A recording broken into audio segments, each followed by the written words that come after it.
Hello everyone, welcome back to alkaline hydroxide 784. And today in the chemistry series, we will be looking at halogen derivatives.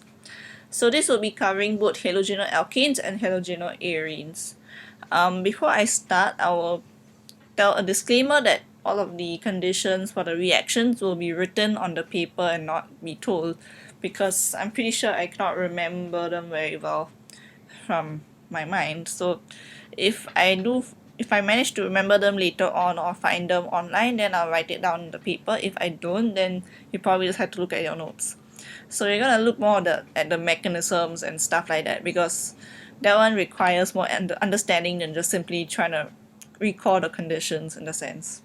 Okay, so as usual, we'll be going through the learning outcomes, and yeah, let's start. So the first one is to recall the chemistry of halogenal alkanes as exemplified by substitution reactions and elimination reactions. So the first one is nucleophilic substitution reactions. So basically a nucleophile will basically chase out the chlorine, bromine, iodine, and then replace it. And we're gonna look at bromoethane as the thing that's being reacted. There's three different kinds of substitution. One is, like, the first one is hydrolysis, basically using water to cut the bond between the ethane and the bromine, and instead replace the bromine with a HO, hydroxide ion. And how this happens is, well, we'll look at the mechanism later on. So basically the water will attach to the bromoethane in some way or the other, because there's two different ways that it can happen, either with the bromine leaving at the same time as the water attaching, or it could be the bromine leaves first and then the water attaches. So that are the two different mechanisms that we'll be looking at later on. So when the water attaches, it'll attach fully first. It won't attach as a hydroxide ion, but attach as a full water molecule. And then one of the hydrogens will leave the water molecule afterwards. So that's what happens when in terms of hydrolysis. So the second kind of reaction is the formation of nitriles. Oh yeah, on hydrolysis you usually require NaOH or KOH, because it will provide some extra OH ions to do this whole substitution thing, and makes it a bit easier for the water to become a hydroxide. So yeah, okay, so second kind of reaction is formation of nitriles. Basically, nitrile means that the group that's added is a C triple bond N group, and in order to get that, you need a cyanide kind of thing. So like KCN or NaCN as in terms of your reagent, and technically you will be N minus joining in as the nucleophile. Yeah, so that's basically nitriles. The CN replaces the bromine. Okay, so the third one is forming a primary amine using ammonia. So if you add ammonia, and this is usually pretty quick, you can then get the NH2 group adding onto the ethane instead of bromine. So the NH2 replaces bromine. Of course, you can technically say it. What really happens is that the ethane adds onto the ammonia rather than the other way around. That's what actually happens. But that would be more like an NH3 ethane plus kind of thing. It's actually like it's kind of added onto the ammonia. Wait, what am I saying? Oh, sorry, NH2 ethane. So if you keep reacting this thing with more bromoethane, you can actually add more ethyl groups to the nitrogen, and you can eventually get a quaternary ammonia salt. And I hope I would have shown that here in drawing. So basically the first one will remove one H, then the second one will remove the next H, and then the third one will remove the third H, and then the fourth one will just tag onto the dative covalent bond that the nitrogen can provide, basically the last pair of electrons there. And there you go, you have a quaternary salt. yeah, that's pretty much it.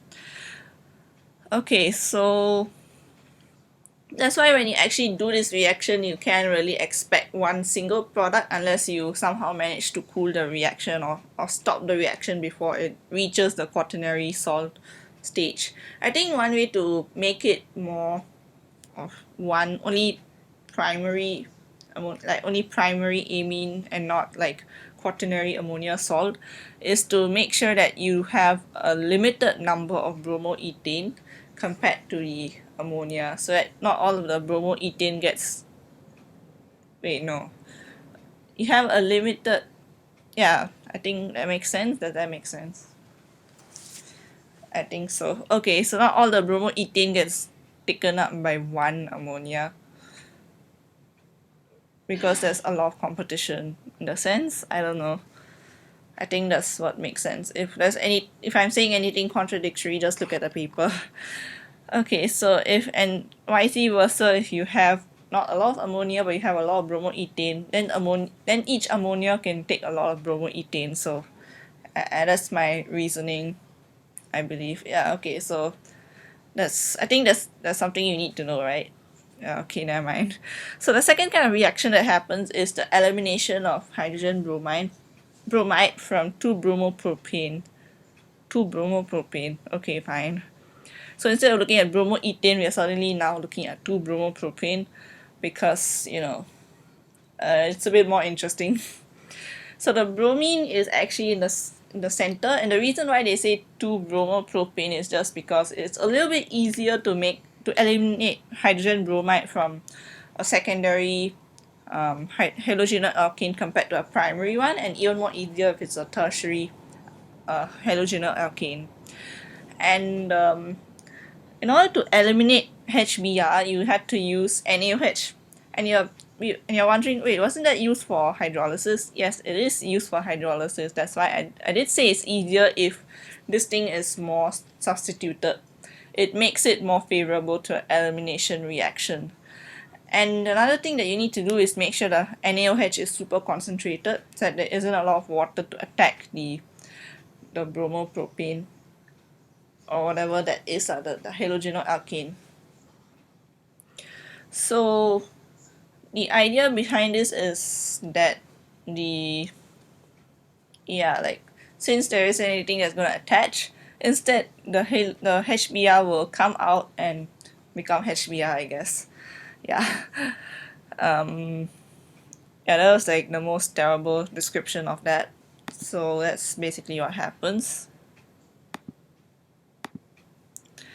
So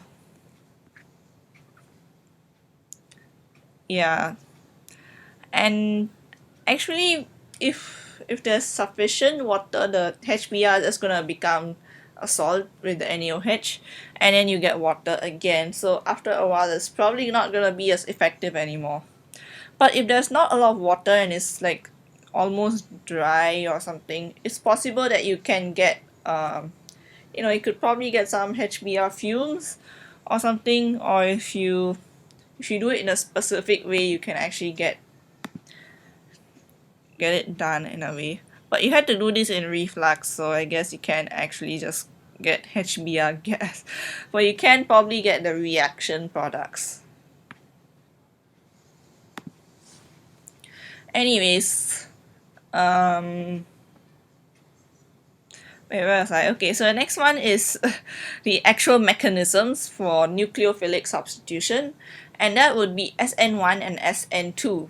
So the easiest way to remember what these things mean is the one means one thing is involved, two means two things are involved. Yeah, that was pretty lame, but that's pretty much what it is. So if in Sn1 you only have one species being involved in the slow reaction, and Sn2 you have two of them being involved in the slow reaction at the same time. Yeah, so in Sn1 we have for the halogenate alkane, the bromine or the chlorine or whatever it is will leave the thing first, to leave the alkane first and then become anion, and then this will become like the alkane will then become a carbocation, and the nucleophile will then join it because it's now a carbocation, so it will happily join it, and it will become the reaction will finish. You get the new functional group, and this tells us something like you need the carbocation to remain there, like to be more stable in order for the reaction to be better. So in this scenario, we know that the tertiary carbocations tend to be quite stable, and therefore Sn1 is more common in tertiary halogenal alkanes compared to primary halogenal alkanes. Yeah, so the Sn1 probability of occurring is based on the stability of the carbocation. So for Sn2, we have instead of having one thing involved, we have two things involved, and that means what happens is that the nucleophile will attack the halogenal alkane at the same time that the bromine is leaving it, or the chlorine or whatever. I think you get the point, that the halogen is leaving it, and it will happen in one go. So there's two molecules involved in the same reaction, and therefore it is Sn2. And the thing about Sn2 is that since the bromine is still attached when the nucleophile is attacking, there needs to be enough space for it to attack, otherwise it's going to be quite hard. And therefore, steric hindrance actually affects how easy it is to do Sn2. And steric hindrance is much lesser in a primary halogenal alkane compared to a tertiary halogenal alkane, and therefore Sn2 is much more prevalent in a primary halogenal alkane. And that's why usually for primary ones you have the Sn2, and for tertiary ones you have Sn1. As for secondary one, you usually will get the information in the question, or you have some information about the actual mechanism that will help you determine whether it's Sn1 or Sn2. And that information is what we'll be talking about soon.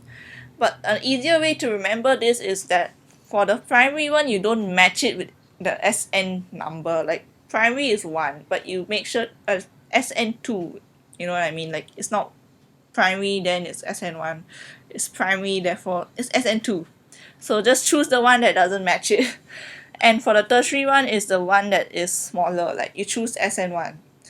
Yeah, that's like a very dumb way to remember it, but it helps if you don't want to think in your exam. If you want to do it in like 0.1 seconds, then this is one way to remember it. Okay, fine, that was a terrible way of remembering things, but it works, I guess. Yeah, still helps me remember it remember it now, so yeah.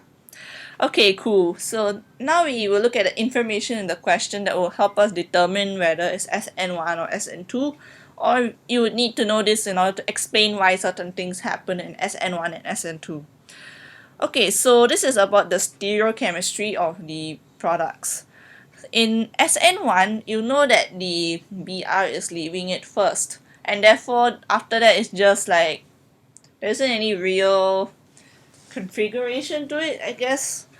So it can be either way, like it can be like there isn't any particular direction that the nucleophile has to attack from. It can attack from any direction because the bromine has already given a nice amount of space to do that. And this means that the products can be race-mized. Basically what this means is that both of the stereoisomers of that same product will appear. In the sense you get both the stereoisomers. And what I mean is what happens when you figure out the chiral center and then you do the mirror thing. Yeah, those two are the products. They're isomers but stereoisomers. And this will lead to racemization, and basically this thing cannot it won't rotate any light anywhere. So if you know what I'm talking about, it won't rotate the polarized light. Okay, so as for Sn2, we know that the attack is happening at the same time as the bromine leaving. So that means there's some kind of steric hindrance problem here. And it's very likely to attack from a certain direction. And due to this, there is this intermediate product where before we go to the product itself, The intermediate stage is where the bond between the bromine and the bond between the bromine and alkane and nucleophile and alkane. Those two bonds are actually in a bit of a transient state and they're not fully there nor fully not there. So in this scenario, the configuration will then inverse to the other direction. So imagine it like at the beginning you have like a ball on the outside, and this ball you want to throw it away. So in order to do that, you have a force from the other direction, and because that force from the other direction is actually the presence of another object, and when that happens, you actually like the contraption kind of just inverses in order to throw the original ball away. Yeah, that I don't know why I had to do that. Okay, never mind. But basically, in this whole process, the configuration is inversed. If the configuration were to stay the same, it would lead to a lot of steric problems there because of the angling and everything. So just imagine it like the pyramid, the tetrahedral structure. If the tip of that pyramid is suddenly switched to the other side, the other three wouldn't stay in the same position, right? It would invert and turn up like the umbrella in the rain. That some suddenly doesn't work and turns upside down. Yeah, that kind of a thing will happen, and that's why the configuration gets inversed. And you won't get a race-mice mixture because it's already determined that the configuration will inverse, and that product will all be the same to a large extent, because we are assuming that to a large extent it is only Sn2 that's going on. Okay, so that's how you figure out what's going on. If you are faced with a secondary one, you can just see whether there's a racemization or not of the mixture. It's like racemization of the product or not. Or you can see whether it says whether the product can direct polarized light or something like that. Just figure it out from there. Okay, so the next one is interpreting the different reactivities of halogenal alkanes, with reference to hydrolysis and to the relative strengths of the C-Hal bonds. Well, it's so nice, so easily just write it as Hal. Then I had to say halogen. Actually, I can also say Hal, but it sounds so weird. Never mind. Okay, anyways. So, here's one place where some people might have this misconception. They'll be thinking like, okay, F is very reactive, right? Fluorine is a very reactive element, and therefore it will react very easily and want to, join something else and everything. But that's not how you should view this. You shouldn't view this as, you shouldn't look at the electronegativity of fluorine being high, being a reason for it to react with other products. You should look at it in a different way, which is the strength of the bond between the carbon and the halogen. So the idea behind this is that the strength of the bond between carbon and halogen decreases down the group, because I think that's pretty obvious, because the electronegativity decreases down the group, and therefore the weaker bond means that it is actually more likely to be cut, like the reaction is more likely to happen. And you might be wondering, wait, but if it's so electronegative, won't it make the carbon more positive, and that would attract nucleophiles more readily, right? Of course it might attract them more readily, but the reaction isn't going to happen just because the bond is very hard to break. Whereas for the Cl, iodine, bromine, the bonds are much easier to break compared to fluorine, and therefore the bonds will actually break. It's actually really hard to remove the fluorine out of an alkane with a fluorine on it. So a fluoroalkane, I mean. That's what I wanted to say. Oh well.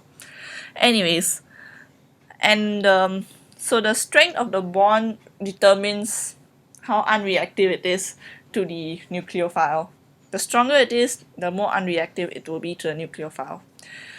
And if you really just can't get your mind off the fact that a very electronegative fluorine will make the carbon very positive, think about it this way. The fluorine might be very reactive, but once it gets a bond, it wouldn't want to let go of it. That's basically how this works. you wouldn't want, the fluorine doesn't need to leave the bond because it already got it, and therefore it's not going to leave it. Yeah, so that's one way of thinking about it. And that's actually the right way to think about it, because that's actually how fluorine works. If fluorine was on its own, it would very happily just attack things for all it cares, but if it's joined to a very secure bond, then it doesn't have to come out of it. Okay, so yeah, that's basically the idea. Is the more electronegative it is, the more the more polarized the bond is, and it's also more stable. Basically, the bond is more stable between the carbon and the halogen, and therefore it's less reactive to the nucleophiles. Okay, so the next one is the about unreactivity of chlorobenzene compared to halogenal alkanes towards nucleophilic substitution. And of course, you might be seeing what will actually cause this unreactivity compared to a halogenal alkane. So the first thing is about the delocalization of the electrons on the halogen. So what this means is that the halogen will have a bunch of electrons, right? We already know that they're quite electronegative and they have a lot of electrons around them and stuff. And the benzene is also very electron rich. It has a lot of delocalized electrons, and therefore these two the electrons on the halogen is going to definitely join that cloud of delocalized electrons, like especially the ones that are in the bond for that matter. So since there's a bond between the carbon and the halogen has a lot of electrons, well, the electrons will join the delocalization cloud through the bond. Of course, you might be saying, but this isn't a double bond. Well, it's still gonna happen because it has the lone pair of electrons. If the electrons are not a lone pair, then maybe it won't happen, but they're there, so they're gonna actually go and delocalize into the benzene. And this kind of prevents the the carbon isn't very positive in that sense because of this, and therefore it's not very reactive in the sense to begin with. And the other thing is the fact that the benzene is there, since there's already this huge negatively charged thing there, like, or not necessarily negatively charged, but something with a lot of negative charges around it. It's definitely gonna basically repel all of the nucleophiles, because the nucleophiles are negative as well, and they don't really like being around other negative things, especially if that thing is really huge and has a lot of delocalized electrons around it. So yeah, that's basically how it works. And more more obviously, there's that steric hindrance of that huge benzene ring, which is quite hard to maneuver around because you can't even bend it or break it or do anything with it. So yeah, it's definitely way less reactive to substitution in the sense. So yeah, so the next one is about using reactions to differentiate between halogenal alkanes or halogenal alkanes versus halogenal arenes. So first one is, of course, the example they've given here is hydrolysis followed by testing of the halide ions. Well, yeah, that kind of works because you can hydrolyze it and then you can use silver nitride and see which one you have. And you can use ammonia for further confirmation and all that stuff. I think you already are very familiar with that. The AgCl, AgBr, AgI, how soluble they are and stuff like that. That shouldn't be very hard to do. So hydrolysis just helps to free these Cl, Br, and I. And in an arene, under normal conditions, this won't happen. So you can actually use this to differentiate between the two. And other reactions that actually have a difference between the arene and the alkane can be used to actually figure out what's the the difference between the two. So if I have them, I'll just write them down there. Okay, so the next one is to explain the use of fluoroalkanes and fluorohalogenal alkanes in terms of their relative chemical inertness. Okay, so as I mentioned earlier, fluorine basically if the fluorine is on the alkane, it isn't getting off there anytime soon, and therefore it's kind of inert, and it's also that means you can just use it without really worrying about it suddenly decaying or degrading or something. So yeah, they're kind of used in, refrigerators and stuff like that, like as refrigerant, and they're also used for many other things which I don't really remember. You might as well just go and figure it out for yourself. So they're used in places where you don't really want it to be reacting with things, and you reacting with other stuff, and you just want it to be reused many times. That's why in a refrigerant especially, you're heating it and cooling it, you're heating it and cooling it, but nothing happens to it. That's pretty great, right? You don't need to replace it. Or if it's like other users where you actually require it to be stable for a long period of time, then you can use it for that. Or maybe you can use it like an inert gas, who knows. Okay. But anyway, instead of talking about that, let me just talk about the very last learning point, which is about CFCs and their impact in the environment.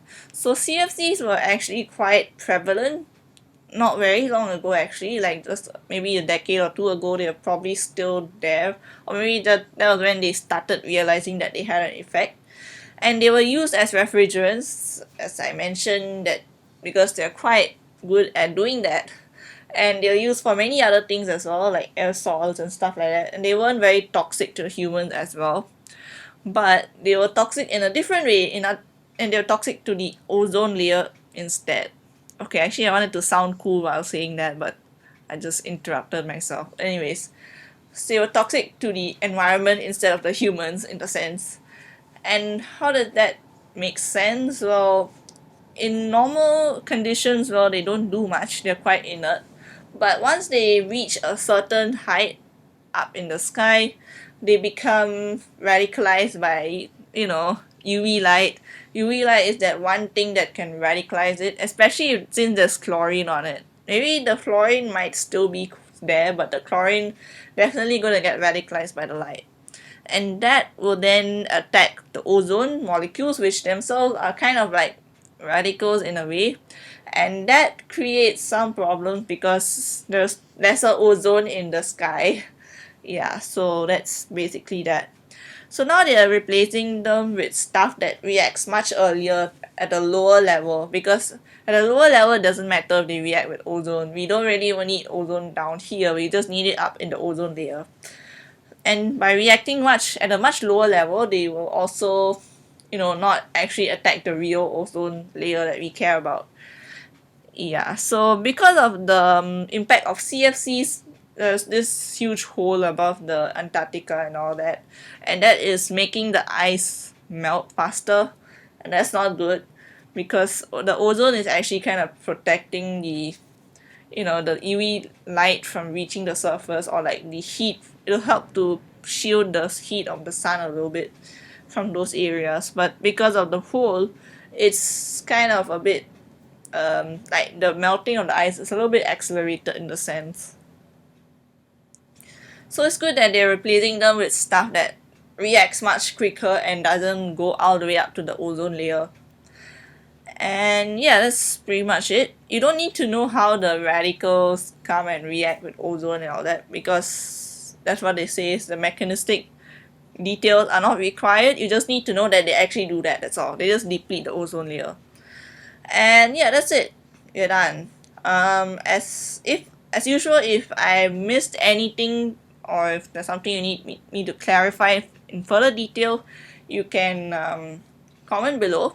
As of now, I haven't really done that so-called extra episode for the previous one because I'm not sure if anyone's gonna actually watch it. But if anyone really wants it, then I will do it. If not, I probably won't want to do it on my own unless people really need it. Yeah, it's just extra mechanisms on things.